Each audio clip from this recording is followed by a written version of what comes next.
tudo bem? Eu me chamo Max, sou um estudante do segundo semestre de Educação Física na URGS. Eu me chamo Thiago e nesse vídeo apresentaremos nossa análise socioantropológica sobre o futevôlei em ambientes públicos realizada na cidade de Porto Alegre, mais especificamente no Parque Marinha do Brasil, no estado do Rio Grande do Sul. Nossa pesquisa de campo foi realizada na sexta-feira, 27 de dezembro de 2024, às 10 horas da manhã, nas quadras de areia do Parque Marinha. O foco do estudo é o futevôlei, um esporte em plena ascensão no Rio Grande do Sul que combina técnica, agilidade e paixão, conquistando cada vez mais adeptos na região. O futevôlei apresenta particularidades que variam de uma região para outra. Aqui no Rio Grande do Sul, por exemplo, é comum utilizarmos o joelho para levantar a bola, uma característica pouco observada em outras regiões, como Santa Catarina e Rio de Janeiro, onde predominam outras técnicas. Essas diferenças enriquecem o esporte e refletem a diversidade cultural que ele carrega. O foco foi o futevôlei, utilizando dois métodos, observação participativa e observação não participativa. Para entender as dinâmicas culturais e sociais desse esporte, conduzimos uma pesquisa mista, combinando abordagens observacionais e participativas, com foco nos fundamentos do futevôlei. Entre os principais destacam-se: O primeiro fundamento é a cabeçada, que envolve olhar sempre para cima, pois o objetivo é fazer com que a bola suba, deixando sempre a coluna alinhada e reta, fazendo a força com as pernas. A importância de sempre olhar para cima se dá pelo fato de que, para onde você olhar, é para onde a bola acabará indo. com os ombros travados, deve-se deixar as mãos alinhadas na direção da escápula e acertar a bola com a parte de cima do mesmo. Peito. Fazendo uma abertura do peito com os braços, podendo deixar as mãos na mesma posição de uma ombrada e mantendo a coluna reta, as pernas são quem dá o impulso para esse movimento. Coxa. Deve acertar a bola com a parte mais proximal do joelho. Pé.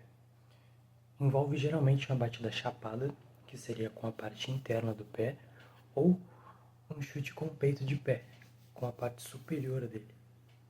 Durante a prática, enfrentamos algumas dificuldades em executar certos fundamentos. Eu, Max, particularmente, senti desafios em me abaixar constantemente para acompanhar a trajetória da bola, algo que atribuo à minha altura de 97. Além disso, ao usar o peito para dominar a bola, percebi que tendia a absorver toda a energia cinética, o que fazia com que a bola perdesse a altura ao invés de subir como esperado. Com relação aos fundamentos, senti dificuldade e um certo estranhamento em manter a coluna sempre reta, tanto nas jogadas de ombro quanto de cabeça e peito. Estou acostumado a fazer uma leve rotação do tronco, a famosa jogadinha de ombro, o que difere bastante desse fundamento onde a força provém das pernas. Entretanto, devo admitir que isso desgasta menos o corpo e a resistência, assim como dito por nosso instrutor. Podemos observar que o público feminino tem se destacado no futevôlei, tanto como forma de lazer, quanto no alto rendimento. Entrevistamos Maria Eduarda, uma jovem de 16 anos que está cursando o terceiro ano do médio e busca uma carreira no alto rendimento. Ela jogava na base do Grêmio, mas foi dispensada do clube e procurou um esporte que utilizasse os pés, encontrando no futevôlei a sua paixão. Atualmente, seus treinos consistem em 1 hora de futevôlei e 1 hora de academia.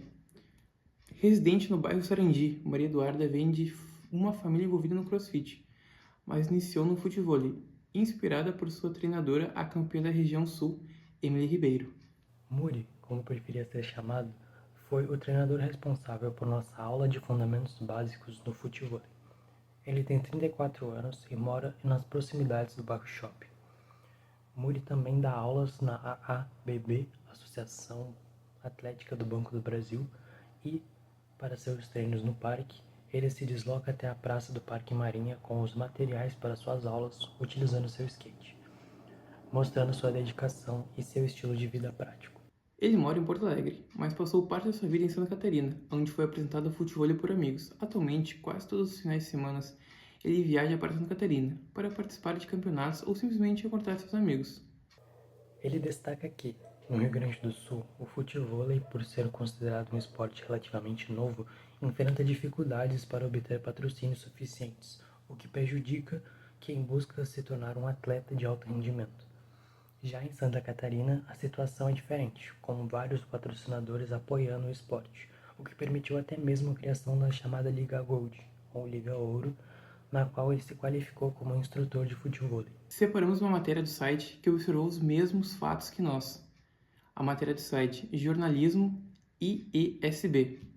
As mulheres têm conquistado cada vez mais espaço em diversos setores da sociedade que, por séculos, foram restritos a elas devido ao sistema patriarcal. O esporte é um desses campos e o aumento da presença feminina é evidente. No futevôlei, claro, isso não seria diferente. De acordo com a Federação Paulista de Futevôlei, a prática desse esporte aumentou mais de 250% durante a pandemia e a participação feminina mais que triplicou durante os últimos 3 anos, algo que condiz com a opinião e análise de Muri sobre o cenário dessa prática. Nesta mesma matéria, o professor de futevôlei Tiago Leite declara muito que desse crescimento se dá pela inclusão do esporte. Abre aspas. É uma atividade muito calorosa e intensa. Então, se cria um ambiente muito amigável e com uma interação proporcionada pelos participantes. Logo, contribui bastante com a socialização e as amizades. Fecha aspas. Ao que ele ainda acrescenta que essa prática é apaixonante e um caminho sem volta. Durante nossas pesquisas sobre futevôlei, encontramos o artigo de Vinícius Nogueira Gaspar, intitulado As Práticas Esportivas na Orla de Vitória Espírito Santo. O texto aborda tanto o futebol quanto o futevôlei, nosso objeto de estudo. Além de apresentar um relato histórico dessa prática, destacando sua origem na década de 60, um ponto também mencionado por nosso entrevistado, o artigo explora relatos e vivências dos praticantes. Esses relatos foram obtidos por meio de observação participativa realizada pelo autor entre 21 de maio de 2013 a 28 de outubro de 2014. Assim como os alunos do Muri, o objetivo dos encontros desse grupo, realizado nas quadras de areia em frente a um clube poliesportivo próximo à Orla de Vitória, eram puramente voltados ao lazer e ao entretenimento que vem com a prática esportiva.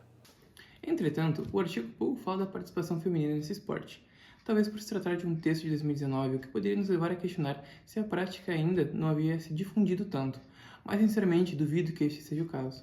De todo modo, essa ausência não corresponde com o que observamos no nosso trabalho de campo, onde a maioria das praticantes era do sexo feminino. Por fim, gostaríamos de relacionar nossa vivência de campo com o artigo Ler o Rio, Entender com o Braço e Remar como um Só. Estudo etnográfico sobre o corpo, técnica e aprendizagem na navegação de rios de corredeiras em bote ou rafting, da professora Marília Martins Bandeira.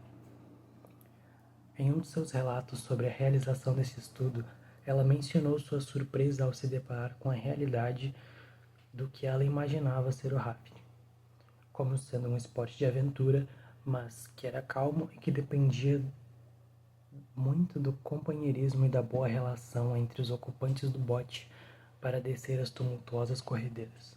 Porém, durante sua observação participativa, ela foi brutal e rudemente xingada por não estar remando como deveria naquele determinado trecho do percurso.